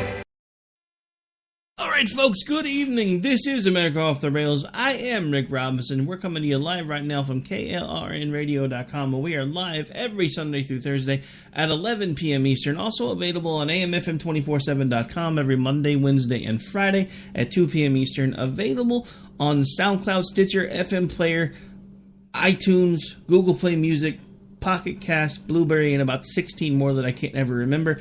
And also available through Red Nation Rising Radio, the Liberty Channel, and actually next to last would be the Lanterns Radio Network, and also crndigitaltalk.com, where the show is heard every Saturday and Sunday at 10 p.m. Eastern. Also, we have a new Facebook streaming stuff that's going to probably start next week, so I'll be giving something out about that over the weekend, so make sure you're paying attention to social media. Now, we've only got a couple minutes to the first break, but we do have a guest with us tonight, so I don't want to keep him hanging forever. We have Jackson Richmond, who's been a recurring guest with us here. I'm going to bring him on now and let him say good evening. Good evening, Mr. Richmond. How are you? Good evening, Rick. I'm well. How are you? Doing all right. Just kind of keeping an ear to the ground when it comes to the UK election and watching the bloodbath that was supposed to be Comey Day that kind of never was. But other than that, I mean, I guess everything, all things considered, could be worse. So it's been a while since you and I have talked. Last time you came on was right around the time that you were actually graduating from college. So congratulations. Which is now why I call you Mr. Jackson, because you've actually reached adulthood. No, I'm just playing. All right, so anyway. Thank you. Oh, it's just funny because I used to do a show with someone who was right around your age, a little bit younger, Bryce. You know him. I used to give him all kinds of grief. I still do. Just now, it's only on social media because now he's been elected to an actual political position and therefore can't really hang out with me and do radio anymore because they considered it a conflict of interest, which made me sad because he was fun to annoy. Which I'm sure you can remember because we gave him grief that whole show about getting a PhD in climatology or something. That was fun. Getting a PhD in fracking. That's what it was. It was a PhD in fracking. All right, so... Yeah, I've seen him a couple times on campus. Great guy. Great hombre. Actually, he really is a good guy. He's kind of... For being younger, he's kind of what I call a political hybrid, and I think that's what a lot of folks are having trouble dealing with now. Because a lot of the... Not a snowflake. A lot of the really, really young ones are kind of a mixture. They have conservative ideals and they have liberal ideas, and they're kind of really in the middle. I mean, there are things that he's really, really liberal about, and then there are things when he's like, oh my God, I sound like a conservative. And I think that was honestly one reason why he kind of quit doing Finding Common Ground with me, because it was funny, because there for about a semester and a half, I was actually technically one of his faculty advisors because he got credit for doing the show. So my last homework assignment for him was to go back and listen to the very first show that we ever did, and then go back and listen to the last show that we did right before he left to go to college, and he had to write a paper about it. He was like, "You have been slowly turning me conservative, you SOB." I was like, "I told you it was going to happen." Well, congratulations, Rick. Actually, I think one thing that Mr. Robbins has really said that, I guess, it shouldn't really be considered conservative nor leftist. I mean, it is a liberal ideal. Free speech. I mean, just calling out his fellow his peers on the left who seek to shut down free speech, saying, hey, this isn't liberal. And he was opposed to the BDS resolution, which GW Student Association struck down last month. Yeah, I mean, I had seen that he was still being pretty politically active, which I was kind of impressed with as he moved into more of the college circles. So, I mean, that was honestly something that I was happy to see. Maybe opening up counseling services, for incoming college students. Make sure they don't become snowflakes or whatever you call them. Oh, no, normally it's snowflakes. So are you saying you want him to open a counseling center where they hand out the coloring books and the teddy bears and all that stuff, or an actual I'm talking center? I'm talking about yourself. Oh, me? Okay. I thought you were talking. Well, yeah. New service, I don't know about that. I can only do especially the millennial snowflakes. I can only do them in small doses, dude. I mean, Bryce, at least he had some redeeming qualities. Yes, he was a liberal, but he was also a very gun pro liberal, which kind of made him anachronistic. So, I mean, at least if things got too bad, we could start talking about guns and find a center point again and start working our way backwards. I can't really do that with most of the liberal snowflakes anymore because they really don't have any type of a center point that we can reach, especially the really diehard ones. But anyway, we're kind of all over the map right now. So I have a couple of questions for you because, you're the guest and I like to ask my guest questions. So how much of the Comey interview stuff did you actually pay attention to today? Because I myself made it about 10 minutes before I wanted to basically run around my office screaming because I couldn't listen anymore. Yeah, I listened to at least a couple and a half hours of it. I didn't listen after Kamala Harris of California's questioning. I mean, yes, she's a former prosecutor, but the woman just has no standards or decency when it comes to questioning in Congress. Okay, it's not a trial, Senator Harris, and also I had other business to take care of, but I don't think I needed to see the remaining, an hour and a half, and it was almost 4-hour hearing, or 3 hours, because, look, at the end of the day, no one is in the clear, and nothing illegal, apparently, has transpired, but both sides are unsettling. And also, I think the contrast between Comey's conduct during the Clinton email investigation and which he thought of a special counsel but decided not to appoint one, and then between that and here over the Trump-Russia investigation, I think it's just astonishing. I mean, in the Trump-Russia investigation, Comey leaked he didn't leak, but he sent a memo to a Columbia law professor who leaked the memo to the press, talking about how Trump acted inappropriately, and Comey had to create these memos because he thought the president would lie, and yes, the president has had a history of denying and lying when there's actually hard evidence, such as saying, I didn't support the war in Iraq. Yes, you did. It's on tape. Moreover, I'm surprised there was no mention of the leaking inside the White House or the executive branch, and he didn't really elaborate on Sessions. I don't know why.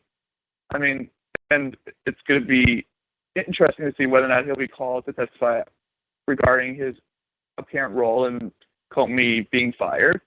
And also, I think this is the most important question. Will Robert Mueller request tapes from the White House if they exist? At the end of the day, no one was, no one did anything illegal. I think both sides are still damned. And I think there's just too much hype over this, especially with other issues like repealing and replacing Obamacare. And we just need to wait until Mueller comes out with the results of his investigation. Yeah. That's my take. Well, I mean, and I agree with most of what you've just said. Most of again, I really only listened to about 10 solid minutes of it, but I did go back and listen to bits and pieces on YouTube, and I actually found some audio that will be running in a little bit too. But my biggest take about the Comey testimony today was the fact that it really just seemed like he was sitting up there with a bunch of hurt feelings. Because everything that he talked about, when they asked him a question, it all related back to how he felt in that particular moment. Well, I didn't feel that it warranted this, or I felt that wasn't necessary, or I felt this, or I felt that. As the director, yeah, that was annoying. I mean, give us the legalistic aspect. We really don't care about your feelings. It's not your job to say, well, I felt this way, blah, blah, blah. At the end of the day, did the president do something illegal? Yes, he acted inappropriately. He acted like a princess daughter, in which Comey was the father trying to calm down that princess daughter. If you can understand an analogy. But I think, Comey inserted too much of his personal take. All right, so I just realized that you and I kind of dived right in the middle of the discussion, and I kind of skipped over a break, and this one's a network break, so we've got to get it in there. All right, so we're going to have to take a really quick break. When we come back, we'll continue the discussion about Comey with some audio, so stay tuned for that. We have some explosive audio from a Marco Rubio exchange, as well as Comey admitting that he may or may not have leaked information. We'll be right back.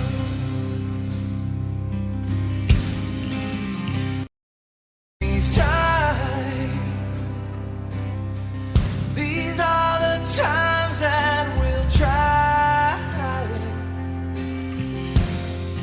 They'll try many souls.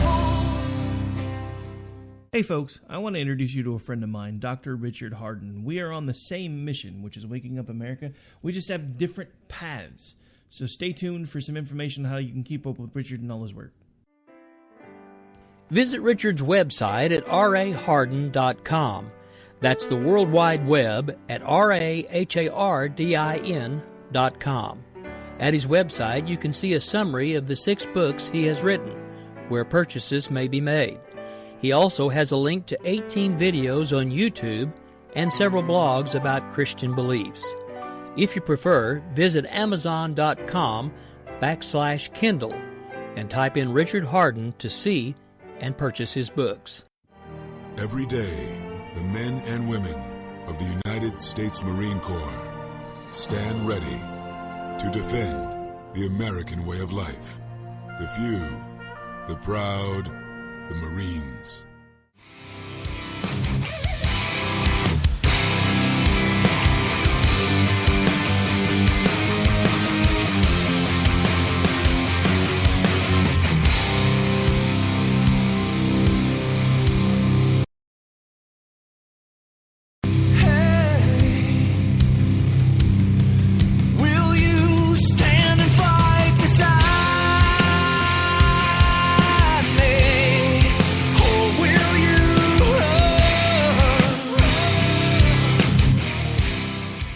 All right, folks, welcome back. Now, since I do have a guest, this is a message to the affiliates out there. The next break is mine. We're going to skip it, so we're going to go straight through to the bottom of the hour. So, now, I do have Jackson Richmond with me, and we're going to be talking Comey Day, which was kind of a bit of a meh from pretty much any perspective. The interesting thing, though, is the left still came away with it feeling like it was a victory, but I'm not quite sure why, because there were some really interesting exchanges. This being one of them, and I have that queued up. I'm just waiting for it to kick in here, so maybe. Here it goes. Did you show copies of your memos to anyone outside of the Department of Justice? Yes. And to whom did you show copies? I asked, President tweeted on Friday after I got fired that I better hope there's not tapes. I woke up in the middle of the night on Monday night, because it didn't dawn on me originally, that there might be corroboration for our conversation. There might be a tape. And my judgment was I needed to get that out into the public square. And so I asked a friend of mine to share the content of the memo with a reporter. Didn't do it myself for a variety of reasons, but I asked him to because I thought that might prompt the appointment of a special counsel. And so I asked a close friend of mine to do it. And was that Mr. Wittes? No, no. Who was that?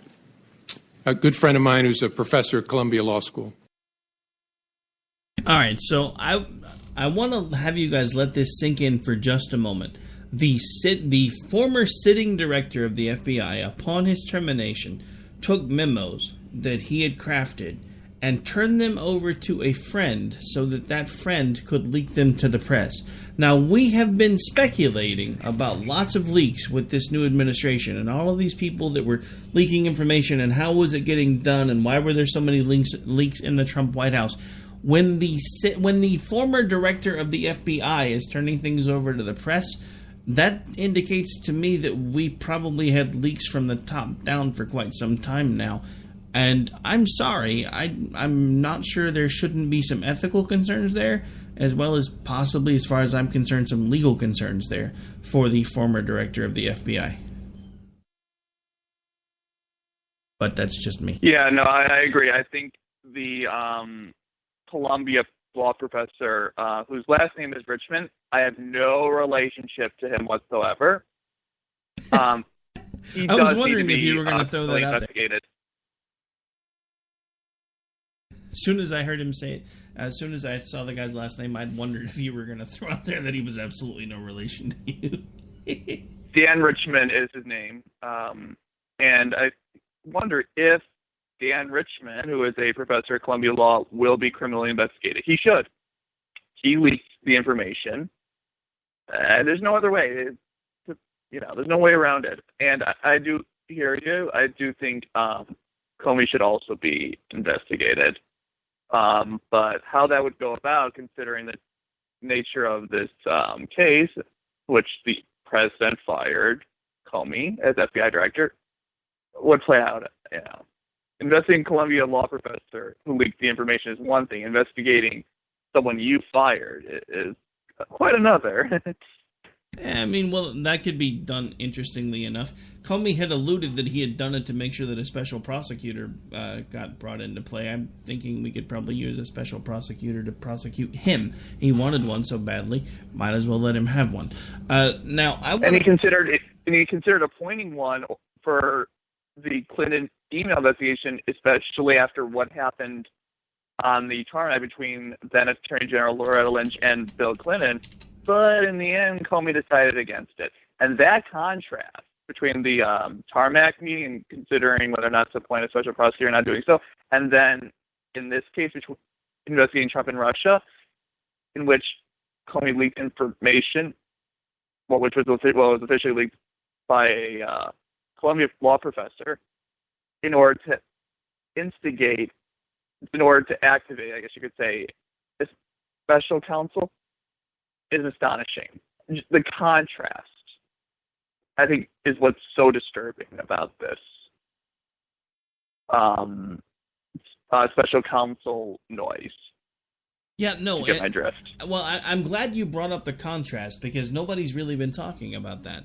Because there's more than just that contrast. We're talking about the contrast with Comey considering doing the special prosecutor with the Hillary email, deciding against it. Now, in this particular instance, he seemed to have been trying to push for one and was willing to violate ethics rules, if nothing else, to make sure that it did happen. I'm not sure what the legality is, because at the time that he released the information, he was technically a private citizen, and they weren't necessarily top secret documents. It's not quite the same as the Hillary email situation, but there should be at least a tacit look there to find out if what he did could be considered illegal, especially since he admitted it. Now, another thing that's very, very interesting is, let's not forget, right around the time that Comey was being let go, he had already testified that he had not released any information to the press. Now, I don't have the exact timeline, so I don't know if at the time that he made that initial statement, if he hadn't done it yet, but the dates are really close together. Well, he didn't leak the information to the press. He leaked the information to a Columbia law professor who leaked it to the press. Basically, he had the Columbia law professor air his dirty laundry. So, well, I mean, I get what you're saying, because it's kind of one of those legal speak issues, because he didn't technically leak it to the press. But at the same time, he was under oath when he was asked the question, and just because it's the letter of the truth doesn't necessarily mean it's the actual truth. But, I mean... just because something's not illegal doesn't automatically mean it's acceptable. But when we're talking legalistically, that's where the wording matters. Well, yeah, no, and I get that. Now, speaking of legalistically, I have one other clip that I want to play before we get to the bottom of the hour, because we got about 8 minutes till we have to take the bottom of the hour break. I have one other piece of audio. This one, to me, is actually a little more damning as far as the whole Comey thing, because I seem to remember a time frame when, President Trump had come out and said, Director Comey has told me multiple times that I'm not under investigation, yada, yada, yada, blah, blah, blah. And Comey's like, no, I didn't. And now we have this. So on the cloud, we keep talking about this cloud. You perceive the cloud to be the Russian investigation in general. Yes, sir. But the specific ask was that you would tell the American people what you had already told him, what you had already told the leaders of Congress, both Democrats and Republicans, that he was not personally under investigation. Yes, sir. In fact, he was asking you to do what you have done here today. Correct, yes, sir. So I want to go over that a little slower, because it was like a 22-second clip. So Rubio was specifically asking Comey about the fact that Donald Trump was asking him to come forward and tell the press and the American people that at the time this investigation was ongoing, however, the president was not a figure involved in the investigation or a central piece to the investigation, and he had already admitted as much to the president and to essential members of Congress, and yet for some reason refused to tell the public, which has severely undermined the Trump administration, because the fact that he wouldn't come forward and say it, and the fact that Donald Trump kept trying to say that it's true, and he would through back channels say, well, I never actually said that, it's literally one of the things that has made Donald Trump look like a liar, because he tweeted out, Director Comey has told me multiple times that I am not under investigation. And then the press got a hold of it and started having a field day with it, and they said, well, this source says that Comey says they never said that, and that source said this. And the truth of the matter is, he really did say it. He said it to Congress, and he said it to him, but for some reason he wouldn't say it to the American people. Now you tell me somebody's not playing fast and loose with a political agenda. Well, I do think Trump try to use Comey as a punching bag.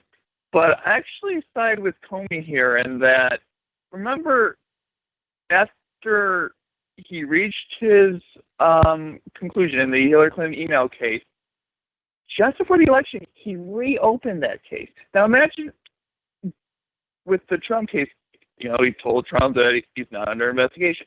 Now imagine he's still FBI director, and then some time down the road, Trump's name comes up in an issue.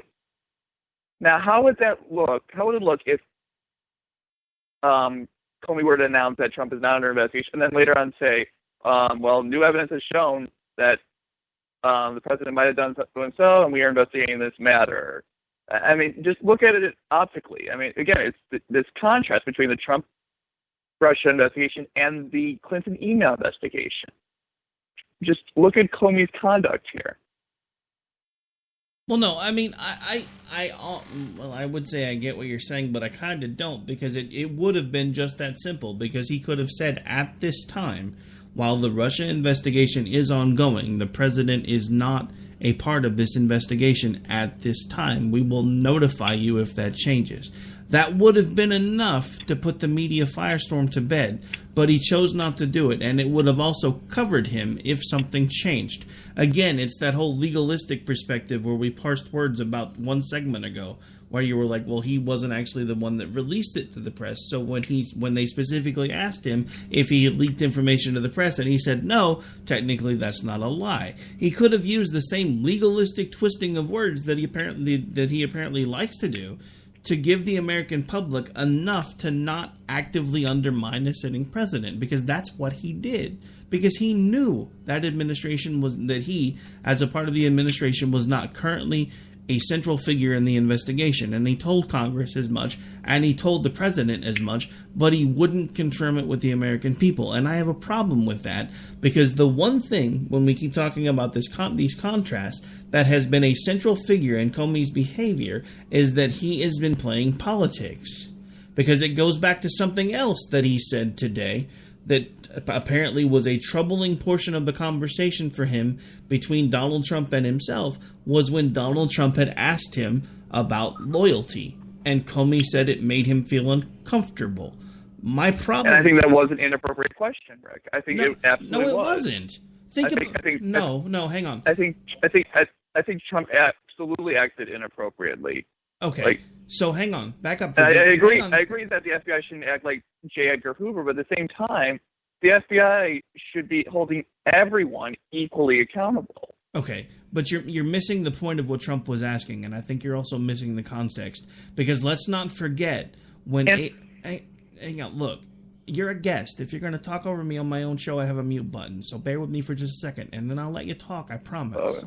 Okay, so remember, back in the Obama administration, when the same kind of exchanges were going on between he and Eric Holder pledged loyalty to Obama, nobody said a word about that. I think there were grounds for that conversation, and the grounds for that conversation were, you were appointed by a previous administration, you and I have already had some pretty terse exchanges because I didn't agree with what was going on with Hillary Clinton, so I'm going to sit across from you and ask a simple question. Do I have your loyalty, yes or no? Context matters. It's not like he was sitting across from him as Don Corleone telling him he's going to make him an offer he can't refuse. He was simply wanting to basically know whether or not, as the FBI director, he was going to have the president's back. I think he's proven that he doesn't. And didn't.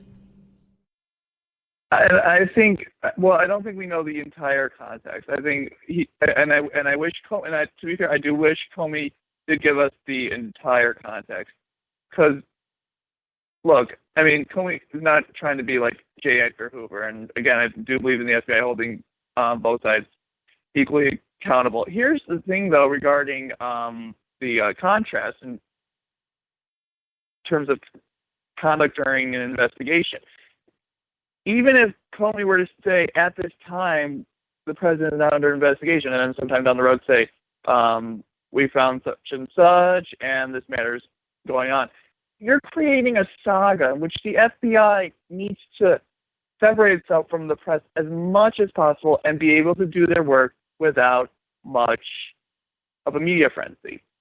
And even if Comey were to pull a October surprise on Trump regarding the Trump-Russia investigation, Trump would be able to twist what Comey said. Even if Comey said,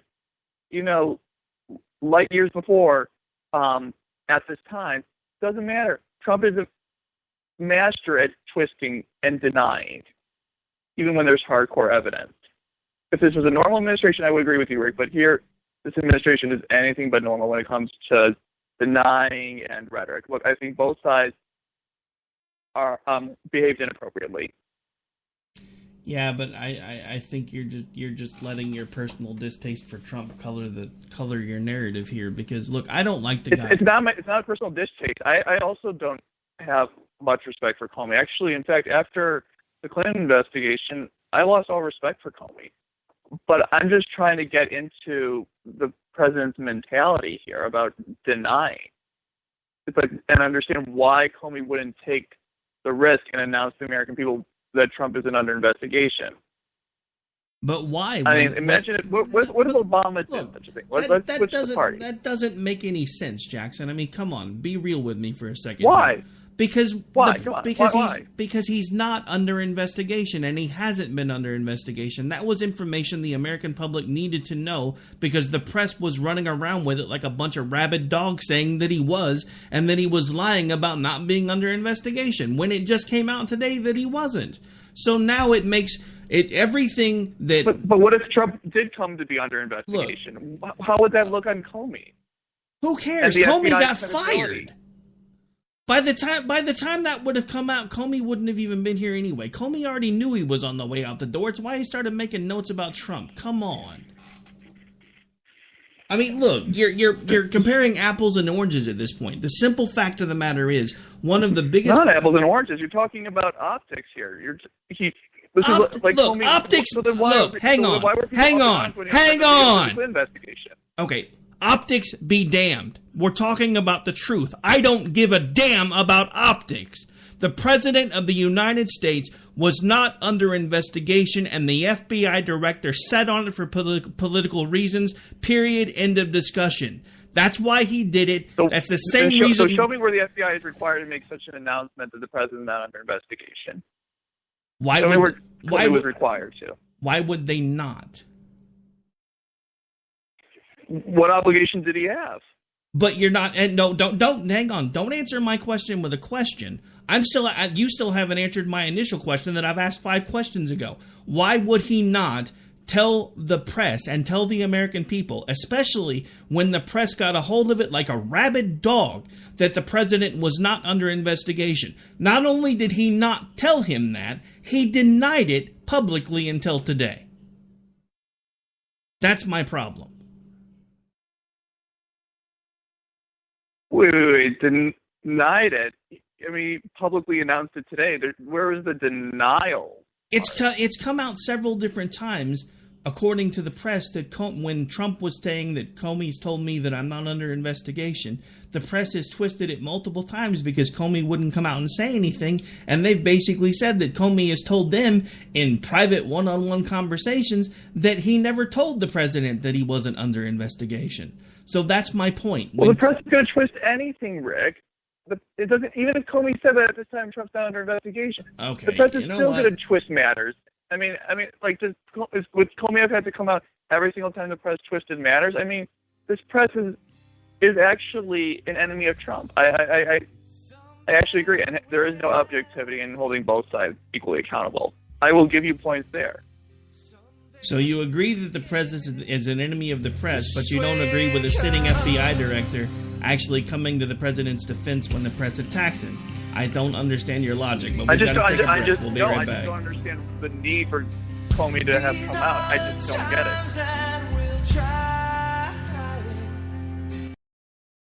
The following message contains a special offer for listeners of this station. Are you a man over 40? Are you constantly looking for the nearest bathroom? Do you wake up multiple times a night to use the bathroom? Right now, Perfect Prostate is sending out free bottles of their groundbreaking new formula to listeners of this station. Perfect Prostate formula was developed by medical doctor Mitchell Fleischer, and its ingredients have been clinically studied to reduce your frequent nighttime bathroom visits and promote healthy urine flow. Right now, preferred customers get their first bottle of Perfect Prostate absolutely free. There's nothing to lose. Perfect Prostate is guaranteed to reduce that constant urge to use the bathroom, especially at night, and promote healthy urine flow. Don't wait. Call now for your free bottle. Just pay shipping and processing. Dial 1-800-675-0251. That's 1-800-675-0251. Supplies are limited. One free bottle per household. Call now. Dial 1-800-675-0251. That's 1-800-675-0251.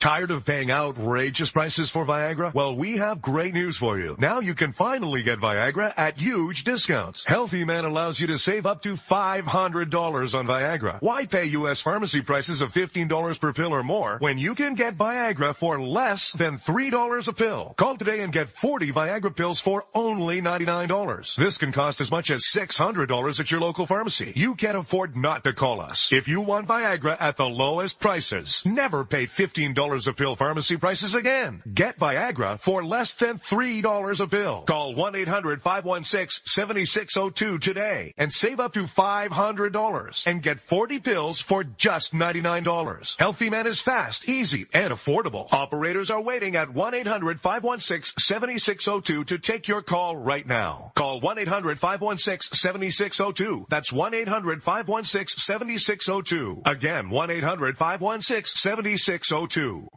Every day, the men and women of the United States Marine Corps stand ready to defend the American way of life.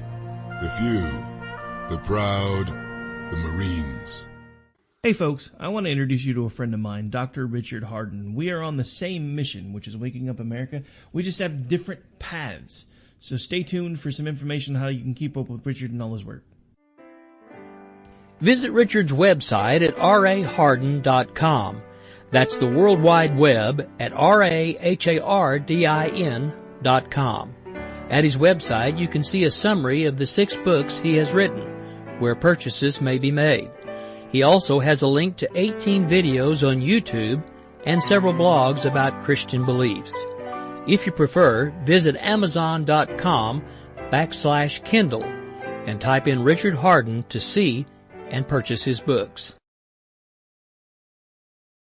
If you're 85 or younger, would you like peace of mind and comfort for your family? We're Final Expense Direct with an urgent message for you. The average funeral today costs over $8,000, but the most you'll get from government benefits is $255. How will your family pay the difference? We can help. Our senior plans start as low as just $1 a day and pay up to $30,000 for a funeral and other final expenses. Peace of mind is easy. There's no medical exam. You'll have lifetime coverage, and your plan can't be canceled as long as you pay your premiums. Call now for free information about our senior plans. Answer a few simple questions and receive approval right on the phone. Plus, call right now and we'll give you a discount prescription card for free. Call 800-553-8687. That's 800-553-8687. Again, 800-553-8687. 687.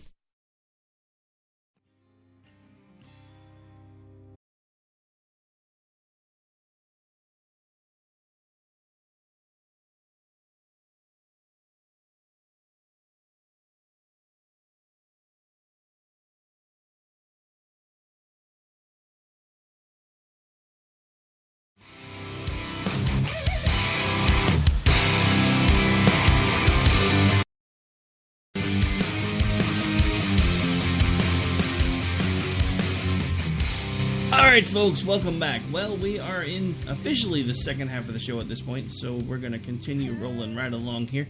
This is America Off the Rails. I'm joined by special guest and frequent contributor Mr. Jackson Richmond, who has been having a bit of a disagreement with me when it comes to whether or not Comey should have been the one to let the press know that the president wasn't under investigation. And he did point out while we were on break that it's interesting that everybody wants him to run to the press now, but didn't under Clinton. Which my argument with that was actually the reverse. Since he had already done it under Clinton, he really didn't have much of an excuse to not do it under Trump. His stance is maybe he learned his lesson. I don't think so, but we're going to move on. Because you had actually mentioned something else that had you kind of frustrated in the Comey situation while we were on break. So I'm going to let you take lead on that one. Yeah, I mentioned this earlier. One of the things I was frustrated about regarding Comey is that during the Clinton email investigation, after then Attorney General Loretta Lynch met Bill Clinton on the tarmac in Denver, Comey considered appointing a special prosecutor. He decided not to. In the Trump-Russia case, he decided to send a memo to a Columbia law professor, Dan Richmond. I have no relationship to him. And he leaked into the press, which prompted the appointment of a special counsel by Deputy Attorney General Rod Rosenstein. So it's the desire to appoint an attorney general in the Trump case, but not the Clinton email investigation, that really ticks me off. And just is astonishing. Hang on. Astonishing and disturbing. Hang on. Not to use your own argument against you, but maybe he learned his lesson? Because remember he did... Wait, in which sense are we talking about learning a lesson? Well, because remember, elaborating? Well, your argument about the fact that he ran to the press with Hillary and then didn't run to the press with Trump was maybe he learned his lesson. So maybe he learned his lesson in the reverse. Yeah, well, maybe he did. But should have done it both times. Well, hang on. Isn't that my exact argument that you just yelled at me for? Was that since he should have done it both times? Because I'm just saying. I should clarify that I just didn't see the benefit of going to the American people, and which I said I understand where he's coming from. I'm sorry, and I can understand why that caused you to think, I'm defending Comey, that you should not. I'm just saying I understand where he's coming from. You didn't see the benefit of him going to the American people when the press were eating the president's lunch over something that he knew Comey had told him? Okay. The press has been eating Trump's lunch on almost a lot of matters, not just Comey. But this could have been... Jared alleged Jared back channel to Russia, which was never set up. Bannon Priebus. Well, actually, hang on a second, because I want to backtrack to that, because that's an interesting point that you bring up. Because one of the things that's been kind of a recurring theme with the press and this administration and the Democrats in this administration was the Russian collusion. And they actually alluded at this point that they were going to probably be able to find proof that there was collusion going back at least 6 or 7 months in the campaign and in the transition team. But the thing that and again, this story breaks and the press and everybody else is all like this. But what nobody's taking into account is if Kushner was checking into a back channel in December, how is it that the campaign was colluding with the Russians when they didn't have any ways to communicate, apparently, before December, when Kushner started looking into whether or not there should or shouldn't be a back channel? And I have to tell you, that is true. As someone who has actually interviewed a sitting chief or a former sitting chief of staff, those back channels that everybody's having a fit about now are common in every freaking administration. The Obama administration set up a back channel with Iran. Nobody batted an eye. Exactly. No. So, anyway. Nope. And also, remember Trump revealing that intelligence, which reportedly came from Israel? Remember when the Obama administration mentioned, I think it was accidentally, but nonetheless mentioned, the name of the CIA chief in Afghanistan? Awkward! Yeah, just a little. All right, so, honestly, it looks like we are down to, we're down to about 17 minutes. you know what? I'm just going to call this one good, and we're going to run straight through, and I can just edit anything in for the other breaks before I send it over to them, because it's just easier at this point than to keep taking the breaks. So we're just going to run this one straight through on standard station format, because I can fix the rest later. Now, you had mentioned also wanting to make sure that we had touched base with the folks about the UK election, because apparently there's a bit of a surprise going on over there, at least for the sitting Prime Minister, possibly. Theresa May, you want to talk about getting your lunch eaten? Theresa May is getting her, well, actually, in Great Britain, they call it dinner. And then what we call dinner here, they call supper. So she is getting her dinner eaten by Jeremy Corbyn and the Labour Party. This was supposed to be a throttling of Jeremy Corbyn and the Labour Party, and this election has been anything but. I thought when Theresa May announced this election that it was cocky. I mean, you have the majority, why? Why are you trying to poke the bear? And that's what she did. I mean, luckily, it looks like the Conservative Party will be able to hold on, but this has been anything but a throttling of Jeremy Corbyn and the Labour Party. And Jeremy Corbyn is a dangerous, anti-Semitic, Islamic terrorist sympathizer who should be nowhere near the levers of power. And right now, according to ITV, in Great Britain, the Conservative Party has 296 seats, while Labour has 251.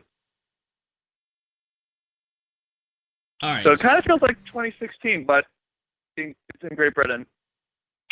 So now I want to clarify some folks, or something for some folks that may not be familiar with some of the terms they use over there, because for them, the Conservative Party doesn't necessarily mean, at least from my understanding, what it actually means over here.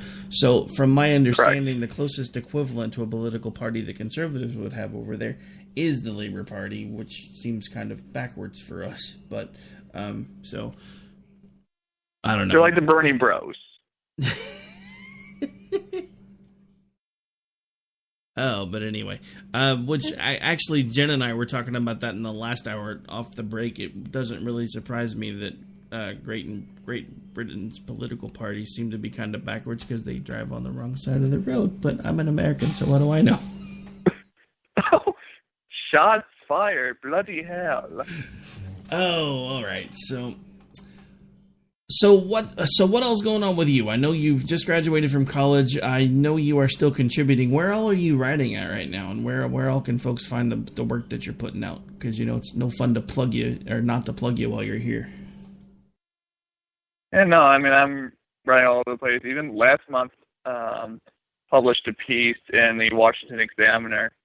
You can follow me on Twitter at Jackson Richman, JacksonRichman. All lowercase numbers, no underscores, just at, all lowercase letters, Jackson Richman, JacksonRichman. And I've contributed to Regular Politics, Campus Reform, and other outlets. I always feel like he's taking a shot at me when he points out the no underscore thing, because people give me crap about my Twitter handle all the time. They're like, why do you have the underscore? I'm like, because I'm anal retentive and I like the space, and you can't have a space in a Twitter handle. So many people have given me a hard time about that. It's funny. But anyway, so I've actually been keeping up with a lot of your work. You do really good work, sir. So I hope you get to keep that up. Thank you, Rick. Even though you come on my show and sometimes annoy me. No, I'm just playing. I think that's the age difference. I'm not kidding. I don't have a PhD in fracking. Not yet. Hang around with Bryce, you'll get one.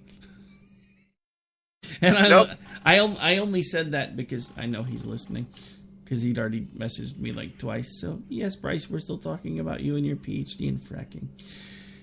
Oh, I do. That's a microaggression. I do miss that kid, even if he did annoy me every Saturday morning for like a year and a half. I still miss doing the radio. Hey, but you got him to become more conservative.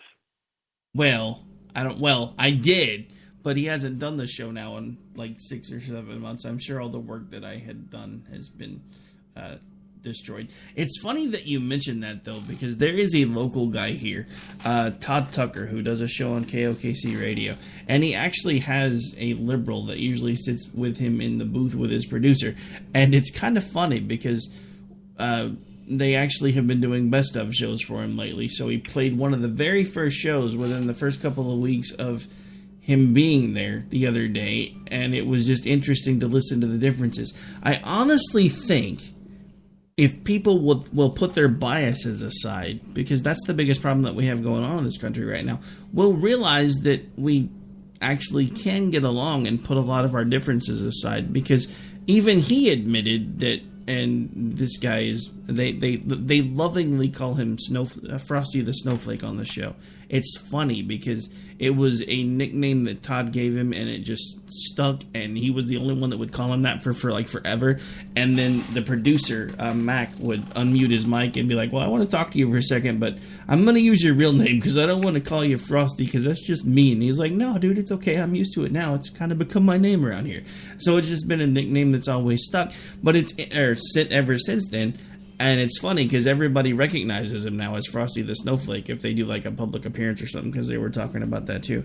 But it's interesting to listen to the differences, because he'd actually admitted on this taped show that he had done after only a couple of weeks of being on the show that he had a different perspective of Trump after just being on the show every day for a couple of weeks, because he had a lot of biases and a lot of things that he thought were different. And after listening to the conservative perspective and looking at it from our perspective, as far as the president constantly being under attack, he started to understand things a little bit differently.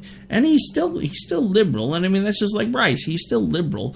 But the thing about it is, if we do it right, then we can have what should be considered classic liberal tendencies, not these suicidal progressive liberal tendencies, because there's nothing wrong with being a liberal.